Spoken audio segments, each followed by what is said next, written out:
When I was 13, my mom and dad let me go trick-or-treating for the first time without any supervision. All these years later, I can still remember how psyched I was that I was allowed out on my own for the first time. But little did I know, it would prove to be my first and last time trick-or-treating on my own. So at around 5:30, me and a few of my middle school buddies all got together and started walking from house to house. But we were faced with something of a problem.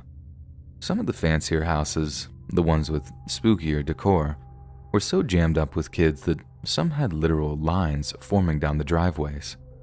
So, not wanting to line up for our candy, we figured we'd be smart and knock on the houses that no one else was knocking at. This was not a smart idea for obvious reasons, as the houses with no decorations sometimes just tell you to get lost or pretend not to be home at all.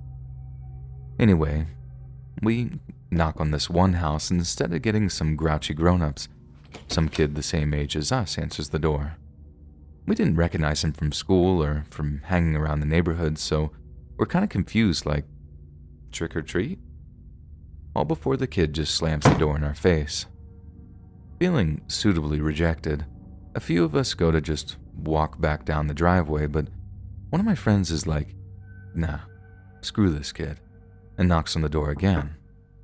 The kid answers and my buddy sings, trick or treat, before striking this dumb pose as if to be like, screw you. The kid then absolutely explodes and screams like, you knock on my house again, and I'll kill you, before slamming the door again. Again, most of us are like, dude, let's just go.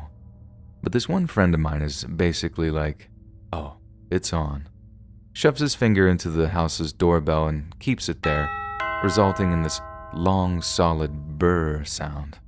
Even over the buzzer, you could hear the kid running back towards the door from the other side. Only this time when he opens it up, he has this huge, gnarly-looking blade in his hand, like a sacrificial dagger in design, but at least the length of his forearm.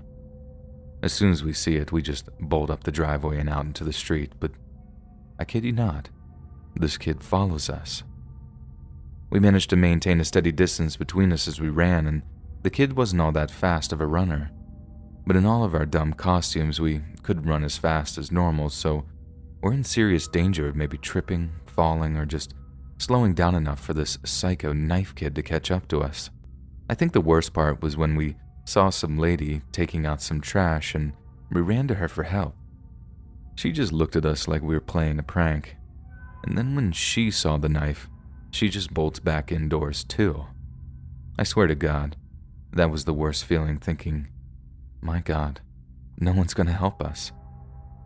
Then, I remember seeing the fastest of us like swerving over to some house on one side of the street we were running down.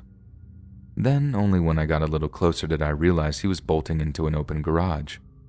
We all follow, and we managed to pull the manual door down just in time to shut out the knife kid, then starts kicking the garage door.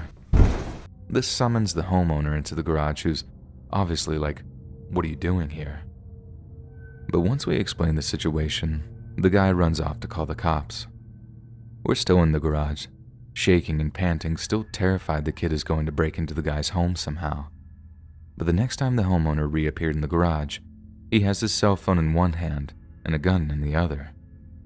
Only then did I actually start to feel safe. Like I'm not even a gun guy or anything like that, but I saw that thing and just thought, okay, if the kid gets in, he's done. And in the moment, that actually calmed me down. Kinda scary that it did, but we move on.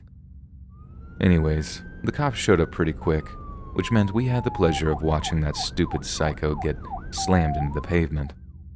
Kind of a sad story in a way, because we heard the kid was super neglected by his parents, and that he had a bunch of mental problems too. His parents used to leave him alone for weeks at a time because they traveled a bunch for work. Kinda like if Kevin from Home Alone had just suddenly lost his mind or something.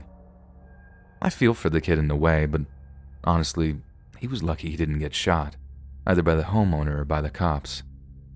And we all hate that kid to this day because, after that, we weren't allowed to go trick-or-treating until we were way too old for it anyway.